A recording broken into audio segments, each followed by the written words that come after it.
Okay students, आज हमने इस चैप्टर का सेकंड टॉपिक कवर करना है।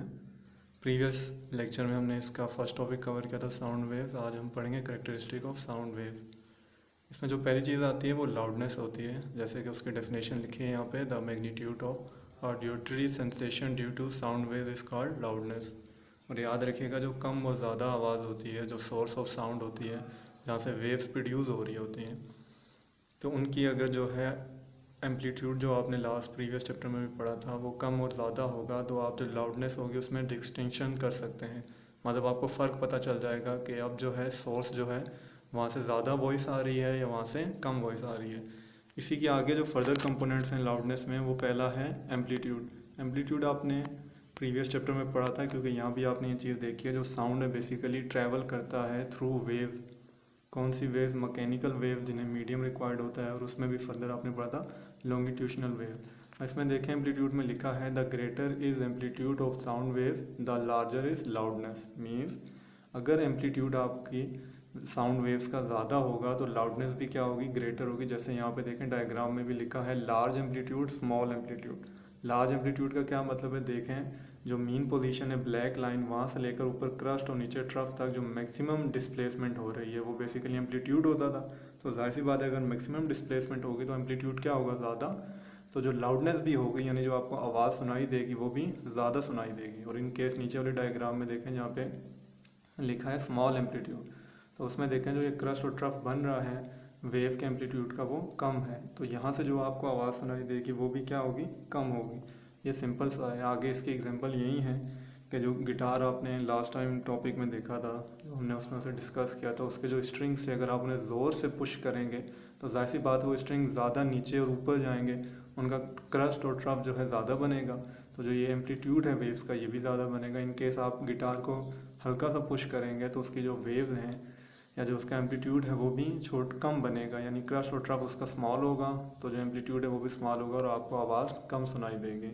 एम्पलीट्यूड के बाद जो सेकंड चीज़ आती है इसी में, लाउडनेस के आगे जो फर्दर करेक्टरिस्टिक या फर्दर कंपोनेंट हैं, उनमें है एरिया वाइब्रेशन बॉडी।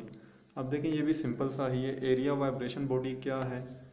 आप इस चीज़ को इसी डायग्राम से समझने की कोशिश करें। पहले डेफिनेशन इसकी देख लें। The large is area size of vibrating body, the greater is loudness of sound produce by its so large surface area, then loudness of sound is increase. यानी लाउडनेस ऑफ साउंड को increase करने के लिए आपके पास जो vibrating body है, जो vibrate कर रही है किसी मीडियम में, उसका सरफेस एरिया भी ज़्यादा होना चाहिए। सरफेस एरिया कैसे ज़्यादा होना चाहिए?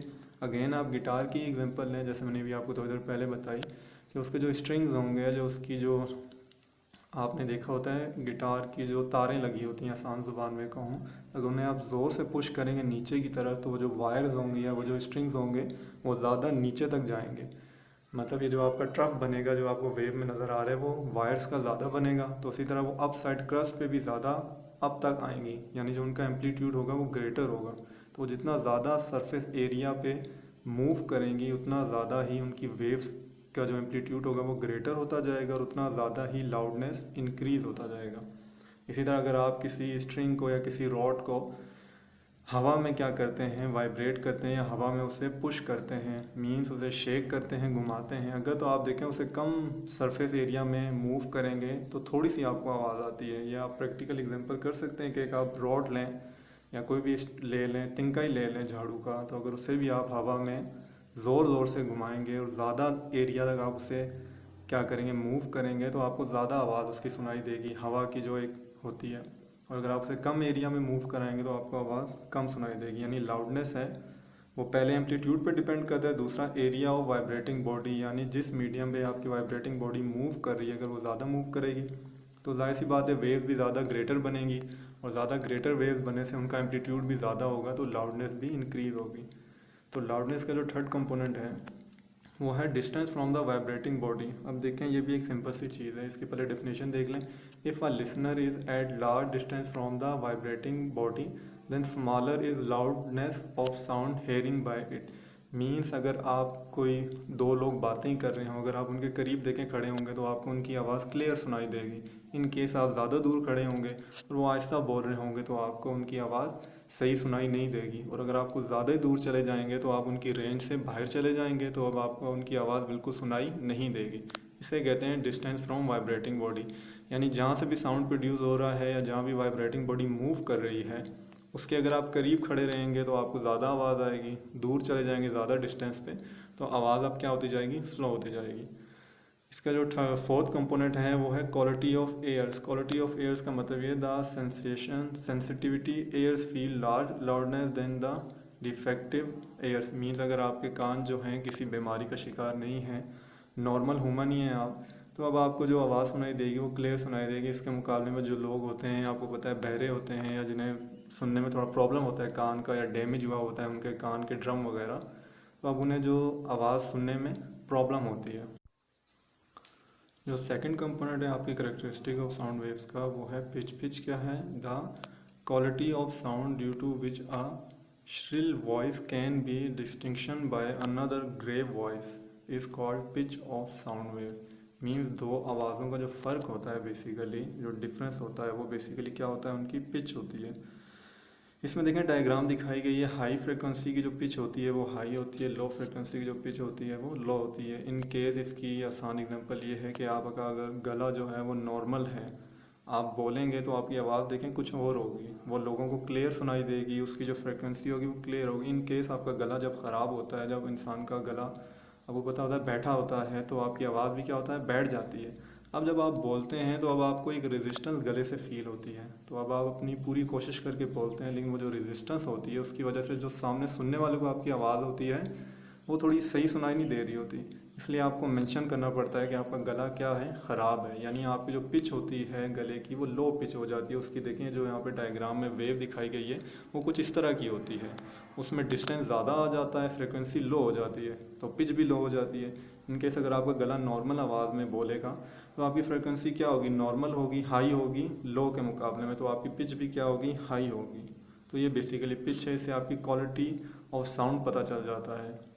मतलब जो वॉइस होती हैं उनमें फ़र्क आ जाता है। ग्रेव वॉइस यानी मरी हुई वॉइस, उसका आप यही कह सकते हैं कि जब गला बैठा होगा, और शिल वॉइस यानी जो आपका नॉर्मल आवाज़ होगी। देन इसमें एक कंपोनेंट आता है क्वालिटी ऑफ साउंड। अब क्वालिटी ऑफ साउंड बेसिकली क्या चीज़ होती है, इस चीज़ को देख लें। इसमें ये 3 डायग्राम है। The quality of sound wave by which two sound waves of same pitch and loudness can be distinction is called quality of sound. यानी अगर आपकी सेम पिच में से क्या करें, डिफरेंट टाइप के सोर्स को यूज़ करके साउंड प्रोड्यूस करें, तो वहाँ पे जो आपको फ़र्क फील होगा उन चीज़ों में, उस चीज़ को आप क्या कहेंगे, क्वालिटी ऑफ साउंड कहेंगे। यानी जो हार्ड मटेरियल होते हैं, देखें उन्हें अगर आप ज़ोर से पुश करें तो उनकी एक आवाज़ स्ट्रॉन्ग सी आती है। अब बात क्या है, वही पिच है। अब उसी आप मीडियम में, यानी आप ज़मीन पे ये जिसे कहते हैं ना लकड़ी का रख दें तख्ता, जिसमें क्या हो, जो अंदर से सही सॉलिड ना हो बल्कि ख़राब हुआ हो, उसको अगर आप ज़ोर से पुश करेंगे तो उसकी एक अजीब सी आवाज़ आएगी, टूटी हुई वेव आएगी। जैसे यहाँ पे देखें वेव बनी है, ऊपर जो है एक क्लियर वेव है, नीचे जो है थोड़ी क्लियर है, और जो सी डायग्राम है वो बिल्कुल ख़राब सी है। यानी अगर किसी सॉलिड बॉडी को आप ज़ोर से पुश करते हैं तो उसकी आवाज़ भी एक सॉलिड सी आपको सुनाई देती है। इन केस अगर आपके एक लकड़ी का प्लैंक ले लें जिसे दीमक लगा हो अंदर से, तो आपको पता है अंदर से वो खोखला होगा, उसे जब आप ज़ोर से पुश करते हैं तो उसकी एक आवाज़ ख़राब सी आती है, मतलब उसकी क्वालिटी कुछ ख़ास नहीं होती है। तो ये चीज़ बेसिकली क्वालिटी को डिफ़ाइन करती है। इसमें एग्जांपल दी गई है टर्निंग फॉग की, फ्लूट की, कैलरेंट्स वगैरह की। मींस जो आसान एग्जांपल आपको समझाइए मैंने, सॉलिड और किसी नॉर्मल बॉडी की आप एग्जांपल ले लें तो दोनों की वॉइस में आप देखेंगे एक फ़र्क आएगा। देन यहाँ पे आ जाती है इंटेंसिटी ऑफ साउंड, जो फोर्थ कंपोनेंट है करेक्टरिस्टिक ऑफ साउंड में। अब ये चीज़ क्या है, the energy transferred by sound waves per unit area per second when unit area is at 92 direction of propagation of sound wave is called intensity of sound. It unit और watt per square metre. अब देखें intensity of sound क्या है, जैसे आपने transverse waves पढ़ी थी तो उसमें भी आपने देखा था जो प्रोपगेशन ऑफ वेव है और जो मीडियम है दोनों आपस में 90 के एंगल पर है। तो यहाँ भी आपको ये चीज़ बताई जा रही है, जो एनर्जी ट्रांसफ़र होती है साउंड वेव्स की मदद से पर यूनिट एरिया में, यानी जो भी मीडियम है, अगर आप देखें बोल रहे हैं अभी जैसे मैं बात कर रहा हूँ तो मेरे आगे पीछे जो मीडियम है वो एयर के मॉलिक्यूल्स हैं, तो एयर के मॉलिक्यूल से जो मेरी आवाज़ पास कर रही है तो उसका जो पर यूनिट एरिया होगा सेकंड में वो बेसिकली उसकी इंटेंसिटी होगी। और जाहिर सी बात है कि जो सामने ये सरफेस है या जो ये मीडियम है जिसमें मैं बात कर रहा हूँ, ये और मेरी जो वॉइस है वो दोनों आपस में क्या है, 90 के एंगल पर हैं। तो यहाँ पे ये चीज़ बताई जा रही है, जो डायरेक्शन होगी प्रोपोगेशन ऑफ साउंड वेव्स की, वो जो ये आपका ये मीडियम होगा वो 90 के एंगल पर होंगे दोनों आपस में। इस चीज़ को क्या कहा जाता है, इंटेंसिटी ऑफ साउंड। और पर यूनिट एरिया मीन्स कि पर यूनिट एरिया जो आप कंसीडर करेंगे उसमें ये कितना पास करता है एक सेकंड में। एक सेकंड में यानी आपकी वॉइस पर यूनिट एरिया कितना क्रॉस कर जाती है, इससे इंटेंसिटी ऑफ साउंड कहा जाता है बेसिकली। नेक्स्ट देखें क्या है relationship between loudness and intensity, यानी जो लाउडनेस हमने पढ़ी और जो इंटेंसिटी हमने डिफाइन की, इन दोनों में बेसिकली रिलेशन क्या है, डेरिवेशन क्या है। तो एक्सपेरिमेंट से प्रूव किया गया है जो एल होता है, लाउडनेस बेसिकली वो डायरेक्टली प्रोपोर्शनल होती है लॉग ऑफ आई। आई क्या है, इंटेंसिटी, और लाउडनेस क्या है, एल। अब देखिए दोनों एक दूसरे के डायरेक्टली प्रोपोर्शनल, तो इसका मतलब ये है कि लाउडनेस बढ़ेगी, जो सोर्स ऑफ साउंड होगा उसे आप ग्रेटर करते जाएंगे तो इंटेंसिटी भी बढ़ती जाएगी। यानी जितना ज़्यादा लाउड साउंड होगा, जैसे स्पीकर आप का वॉल्यूम आप जब ऊंचा कर देते हैं तो आप देखते हैं एकदम से आवाज़ जो होती है ज़्यादा सुनाई देना शुरू कर देती है, यानी फ्रिक्वेंसी ज़्यादा हो जाती है, इंटेंसिटी भी ज़्यादा आपकी हो जाती है। तो इसीलिए दोनों एक दूसरे के डायरेक्टली प्रोपोर्शनल हैं। जब प्रोपोर्शनैलिटी का साइन हटेगा तो यहाँ के कांस्टेंट आ जाएगा। इस लॉ को बेसिकली क्या कहा जाता है, Weber Fechner's law, Fechner's law basically, अगर मैं गलत नहीं कह रहा तो Weber Fechner's law. Loudness is directly proportional to the logarithm of intensity basically. अब यहाँ पे एक चीज़ और डिफाइन की गई कि वन बेल इंटेंसिटी, ये जो यूनिट है bel intensity is 10⁻⁻11 W metre per second square, ये watt metre per second square है, और इक्वल टू द 10 डेसीबल। मतलब ये जो एक बेल होती है, वन बेल इंटेंसिटी होती है, वो 10 डेसीबल के बराबर होती है। और जो ये मैथमेटिकली रिलेशन पहले से फाइंड आउट किया गया है वो हमें बताता है कि जो एल लाउडनेस होती है वो directly proportional to intensity of logarithm होती है नेचुरल लॉग के। और जब ये कांस्टेंट का साइन हटता है तो क्या आ जाता है आपके पास, के आ जाता है।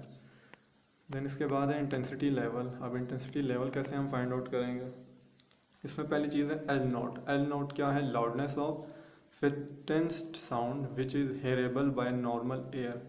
मतलब एल नोट आपका वो साउंड है जो एक नॉर्मल एयर सुन सकता है। और एल क्या है, लाउडनेस ऑफ अननोन इंटेंसिटी। और जो ये कैपिटल एल है खाली, ये एक अननोन इंटेंसिटी ऑफ साउंड है जिससे आगे जिसकी इंटेंसिटी आई है, और जो नॉर्मल एयर की इंटेंसिटी है वो आई नॉट है। We can return in the form of the Weber Fechner's law. जो हमने ऊपर लॉ पढ़ा है उसके लिहाज से हम इन्हें कैसे लिख सकते हैं, एल नॉट भी इज इक्वल टू आ जाएगा के लॉग आई नॉट, और एल भी इज इक्वल टू आ जाएगा के लॉग आई। दोनों को जब हम सब्ट्रैक्ट करेंगे इक्वेशंस को तो L minus L not right hand side पे के लॉग आई माइनस के लॉग आई नॉट हो जाएगा। के को आप कांस्टेंट ले लें और जो log I minus I not हो जाएगा, इसे हम फॉर्मूले के अकॉर्डिंग टू जो आपने 9 की मैथ के थर्ड चैप्टर में पढ़ा भी होगा, लॉग ए माइनस लॉग बी हो तो हम उसे लॉग ए ओवर बी लिख सकते हैं। तो यहाँ हम log I over I not लिख सकते हैं। और याद रखें कि अब ये जो एल माइनस एल नॉट है ये इंटेंसिटी लेवल है। इंटेंसिटी लेवल मतलब उस लाउडनेस या उस इंटेंसिटी जो एक नॉर्मल एयर या नॉर्मल कान सुन सकता था उससे लेकर एक अननोन आवाज़ जो अननोन इंटेंसिटी, उन दोनों के दरमियान का लेवल है, इसे इंटेंसिटी लेवल कहा जाता है। तो ये इक्वल हो जाएगा intensity level is equal to K log I over I naught, where K जो है उसकी ऐसा यूनिट इज इक्वल टू 1 है। The unit of intensity level is bel. Intensity level की जो यूनिट होती है वो बेल होती है। It is a big unit, ये एक बड़ी यूनिट है। और इसकी जो स्मॉल यूनिट होती है वो डेसीबल होती है, यानी 1 decibel is equal to 0.1 bel होता है, और 1 bel is equal to 10 decibel होता है। So equation 1 can be return, intensity level is equal to के की जगह अब 10 लॉग आई और आई नॉट डेसीबल हमने लिख दिया। तो ये बेसिकली आपका जो टॉपिक था 11.2, उसके टोटल सारे कंपोनेंट थे करेक्टरिस्टिक ऑफ साउंड के।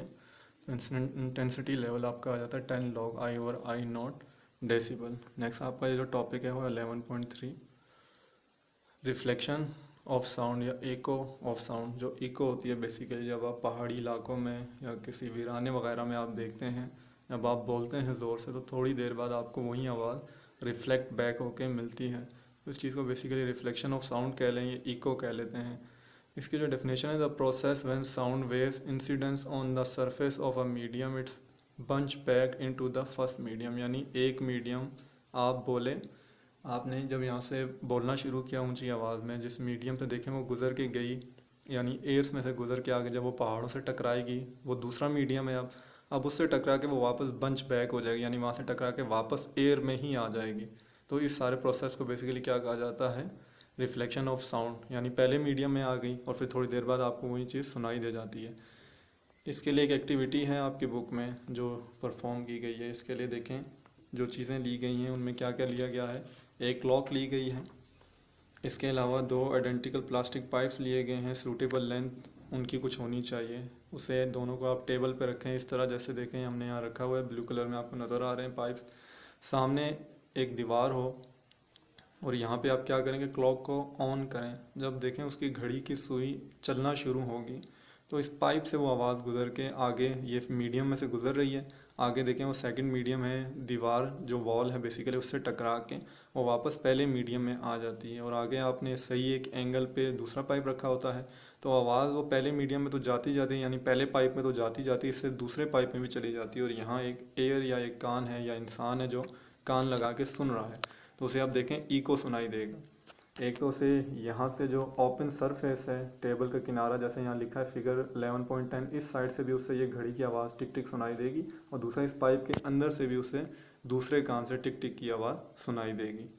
ये बेसिकली सारा रिफ्लेक्शन होता है। इसका जो आसान प्रोसेस होता है वो आपको पता है, आपने ऑब्ज़र्व किया होगा वीराने वगैरह में, डेजर्ट में या पहाड़ों हिल एरियाज़ में आप ये चीज़ें देखते हैं कि आवाज़ आपको वापस सुनाई देती है। लेकिन इसके लिए कुछ कंडीशंस भी होती हैं।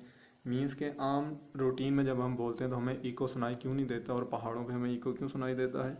इसके लिए कंडीशन ये है कि आपने जो वॉइस बोली है या जो आपने बात की है या जो आप सोर्स ऑफ साउंड हैं, आपकी आवाज़ और जो आपको रिफ्लेक्शन सुनाई देगा, उन दोनों के दरमियान में 0.1 सेकंड का क्या होना चाहिए, डिफरेंस होना चाहिए, तब जाके आपको आवाज़ सुनाई देगी। मीन जब हम नॉर्मल रूटीन में बात करते हैं तो हमारी आवाज़ बंच बैक हो ही नहीं पाती, वो आगे पीछे ही घूम जाती है। तो जाहिर सी बात है उसके दरमियान में, और जो हमें आवाज़ सुनाई देने वाली होती है, उन दोनों के दरमियान में टाइम इंटरवल 0.1 सेकंड भी नहीं हो पाता, उससे भी कम होता है, इसलिए हमें इको नहीं सुनाई देती। जबकि ये पहाड़ी एरियाज़ वगैरह में जब हम बोलते हैं तो वहाँ पे ये होता है कि जब हम बोलेंगे तो जो हमने आवाज़ बोली वो 1 सेकंड के वक्फे के बाद हमें सुनाई दे रही है। इस वजह से हमें वो क्लियर पता चल रहा है कि अभी हमने जो बात बोली थी वो हमें दोबारा रिपीट होकर सुनाई दे रही है। जबकि आम रूटीन में समझ लें कि आगे पीछे से ही हमारी आवाज़ घूम फिर के इससे भी कम टाइम में वापस आ जाती है, इसलिए वो हमें सुनाई नहीं दे पाती। मतलब कोलिजन हो रहा होता है बार बार हमारी आवाज़ का ही हमारे सोर्स से, यानी बोलने से, तो हमें सुनाई नहीं देता। तो इसकी जो पहली कंडीशन है वो यही है कि आपने जो आवाज़ बोली या जो वर्ड बोला, अब आपको वो वर्ड तब सुनाई देगा जब 0.1 सेकंड के बाद वो कहीं से ट्रैवल करके आएगा। अगर उससे पहले ही वापस आ गया तो वो अब आपको सुनाई नहीं देगा। यानी जो मीडियम आपने रखा हुआ है उस मीडियम के दरमियान और आपके दरमियान में जो टाइम इंटरवल होना चाहिए आवाज़ की दोबारा सुनाई देने के लिए, वो 0.1 सेकंड का होना चाहिए। इसके अलावा नीचे देखें एक टेबल है जिसमें आपको डिफरेंट बताई गई हैं speed of sound different medium में। एयर अगर 0 टेम्परेचर पे होगी तो वहाँ पे स्पीड ऑफ साउंड क्या है आपकी 331 मीटर पर सेकंड। अगर 25 सेल्सियस होगा, यानी जो रूम टेम्परेचर होता है नॉर्मल आम हालात में, तो 346। और अगर एयर 100 सेल्सियस पे होगी, दर्जा हरारत अगर 100 होगा तो 386। हाइड्रोजन गैस का है आगे 0 सेल्सियस पे टेम्परेचर, ऑक्सीजन पे भी, तो इन सब पे स्पीड ऑफ साउंड लिखा हुआ है 317972। फिर लिक्विड्स आ जाएँ यानी पानी वगैरह, तो उसमें भी देखें स्पीड ऑफ साउंड बताई गई है, टेम्परेचर्स भी बताए गए हैं 25 नॉर्मल टेम्परेचर रूम टेम्परेचर जो होता है। सॉलिड्स में भी बताया गया है कि वुड में, एलुमिनियम, ब्रास, निकल, आयरन, स्टील, फ्लिंट, गिलास वगैरह में स्पीड ऑफ साउंड क्या होगी अगर उनका टेम्परेचर 25 तक हो। तो ये सारा कुछ बताया गया है। ये बेसिकली आपका सेकंड टॉपिक था जो रिफ्लेक्शन या इको था। ये कोई इतना मुश्किल नहीं था। नेक्स्ट अब आपके 2 न्यूमेरिकल हैं। देखें पहला न्यूमेरिकल है आपका normal conversation involve sound intensity of about. अब ये साउंड इंटेंसिटी आई है, आपने याद रखना है 3.0 × 10⁻⁻⁶ वाट मीटर स्क्वायर। इसमें है what is the decibel level of the intensity. एक तो आपने डेसिबल लेवल फाइंड आउट करके देना है किसका, इंटेंसिटी का। इसके अलावा यहाँ पे है what is the decibel level of the intensity, what is the intensity of the sound for 100 decibel. अब आपने दो चीज़ें याद रखनी है, एक तो आपने लेवल फाइंड आउट करना है जो हमने पीछे L माइनस एल नोट कहा था, एक तो वो इंटेंसिटी लेवल फाइंड आउट करना है, फिर आगे उसने हमें वो इंटेंसिटी लेवल दिया हुआ है 100 डेसिबल, और उसके बाद हमने सिर्फ इंटेंसिटी आई फाइंड आउट करनी है। तो पहली चीज़ डेटा, पहले उसने हमें इंटेंसिटी आई दी हुई है, intensity level L minus L note जो था वो फाइंड आउट करना है, क्वेश्चन मार्क कर दिया, फिर हमने intensity of sound find out करनी है, तीसरा जो यहाँ पे सेंटेंस लिखा है और आगे क्वेश्चन मार है, उसके लिए हमें गिवन इंटेंसिटी कितनी दी गई है 3.0 × 10⁻⁻⁶, ये मैंने 2 बार लिख दी। इसमें वही पहले फार्मूला इंटेंसिटी लेवल का 10 log आई और आई नॉट डेसिबल। अब इंटेंसिटी लेवल फाइंड आउट करने के लिए इंटेंसिटी हमें गिवन दी 3.0 × 10⁻⁻⁶, और नीचे देखें आई नॉट की जगह हमें 10⁻⁻12, ये कांस्टेंट वैल्यू है। ये क्या है? Where I naught is equal to 10⁻⁻12 are the normal audible sound wave for human ear, मतलब जो नॉर्मल आवाज़ होती है एक इंसानी कान के लिए, तो ये हर बार आपकी एक कांस्टेंट वैल्यू होगी। इसमें देखिए आपने सारी वैल्यू पुट की, 3.0 × 10⁻⁻⁶ को 10⁻12 से डिवाइड करेंगे तो 3.0 × 10⁻⁻6 आ जाएगा, यानी 10 की पावर -12 ऊपर जाएगी तो प्लस हो जाएगी, 12 में से 6 जाएगा तो 6 बच जाएगा। अब देखें यहाँ पे अगेन लॉग का एक फार्मूला यूज़ हुआ है, log a multiply by b हो तो log a plus log b हो जाता है, तो यहाँ भी हमने यही किया, log 3.0 × 10⁻6 था तो हमने log 3 प्लस log 10⁻6 लिख दिया। जब हमने सॉल्व किया log 3 0.48 आया और log 10⁻6 को अगेन हमने फार्मूला लगाया। 9 की बुक जो मैथ की है उसके 3rd चैप्टर में आपने ये पढ़े होंगे कि log की अगर कुछ पावर हो तो वो पावर बैक पे आ जाती है। देखें 10 की पावर 6 थी, वो log के पीछे आ गई और log 10 1 होता है। 6 प्लस 0.48 करेंगे तो 6.48 आ जाएगा, उसे 10 से मल्टीप्लाई किया तो 64.8 डेसिबल आ गई। ये इंटेंसिटी लेवल हमने निकाल लिया। अब सेकंड में हमें उसने इंटेंसिटी लेवल दिया हुआ है 100 डेसिबल, अब हमने इंटेंसिटी आई निकालनी है। अगेन वही फार्मूला, बस इंटेंसिटी लेवल की जगह हमने 100 लिख दिया और आगे वही 10 log आई और आई नॉट की कांस्टेंट वैल्यू। 10 1 ज़ा 10 10 ज़ा 10 और 100 आपस में कैंसिल आउट हो गए। तो यहाँ आपके पास सिर्फ 1 बचा, 10 इज इक्वल टू log आई और आई नॉट, यानी 10⁻⁻12। अब एंटी लॉग हमने लिया यहाँ से लॉग हटाने के लिए, यहाँ से लॉग हट जाएगा, एंटी लॉग लेंगे, यानी लॉग का इन्वर्स होता है वो, तो लॉग लॉग से कट जाएगा, आई ओवर 10⁻⁻12 बचेगा। दूसरी तरफ जब आप एंटी लॉग लेंगे तो एक्सपोनेंशियल आ जाता है। एक्सपोनेंशियल यानी 10 की जो पावर होती है, तो यहाँ पहले से 10 था तो 10 की पावर 10 हो गई। ये 10 की पावर 12 यहाँ पे डिवाइड हो रही है, दूसरी तरफ जाएगी तो मल्टीप्लाई में आ जाएगी। दोनों का आप ऐड करेंगे, 10 की पावर 10 -12, 10 की पावर -2 बच गया, तो आई की वैल्यू आ गई 0.01 डब्ल्यू मीटर पर सेकंड स्क्वायर, यानी वॉट मीटर पर सेकंड स्क्वायर। इसके आगे देखें नेक्स्ट क्या है, दूसरा आपका जो न्यूमेरिकल है, इफ़ एट अनारकली बाज़ार लाहौर साउंड लेवल आपको दिया गया था 80 decibel, what will be the intensity level of sound. यहाँ पे आपको इंटेंसिटी लेवल गिवन है, इंटेंसिटी आपने फाइंड आउट करनी है। Same formula, intensity level is equal 10 log I over I not decibel. यहाँ आपने इंटेंसिटी लेवल में 80 पुट कर दिया, 10 log I over I not की जगह 10⁻⁻12 जो कांस्टेंट वैल्यू वो पुट कर दी। 10 1 ज़ा 10 8 ज़ा, कटिंग हो जाएगी, यहाँ 8 बचेगा। देन आप एंटी लॉग लेंगे तो 10 की पावर 8 हो जाएगी और यहाँ से लॉग हट जाएगा, आई ओवर 10⁻⁻12 बचेगा। ये 10⁻⁻12 यहाँ डिवाइड हो रहा है, इक्वल की दूसरी साइड जाएगा तो मल्टीप्लाई, 8 में से 12 जाएगा तो 10 की पावर -4 बच जाएगा। I is equal 10⁻⁻4 W M का स्क्वायर। ये आपका सेकंड न्यूमेरिकल था। होप सो आपको आज का ये लेक्चर समझ आया होगा। इसमें हमने 2 टॉपिक कवर किए हैं, 2 न्यूमेरिकल हैं। कोई क्वेश्चंस वगैरह हो तो आपने पूछ लेना है। थैंक यू सो मच, अल्लाह हाफिज़।